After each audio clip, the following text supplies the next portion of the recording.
My name is Charles Tran with the Novice Builder. Today, we're framing the stairs, a key part of the build that connects the floors and has to be spot on. We start by calculating the rise and run to make sure every step is safe and comfortable. Then we cut the stringers, which are the angled supports that hold the treads and risers.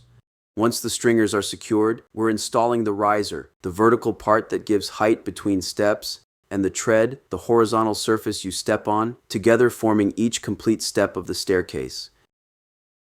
If you want a detailed, step-by-step breakdown of the process, including the equipment used and essential safety measures, be sure to check out my full tutorial video in the description below. This time-lapse gives you a fast-paced view, but by subscribing to my channel, you'll gain access to all my in-depth tutorials, DIY projects, and step-by-step guides. Here's the process in action, shown in time-lapse.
With the stairs framed, we now have a solid, safe path between floors, ready for finishing. Next up, plywood all around the house. Be sure to check out the links in the description below to watch my complete framing playlist, or by subscribing to my channel, you'll gain access to all my in-depth tutorials, DIY projects, and step-by-step guides. Thank you for watching. Make sure to hit the subscribe button and ring the notification bell so you never miss out on my upcoming projects and videos.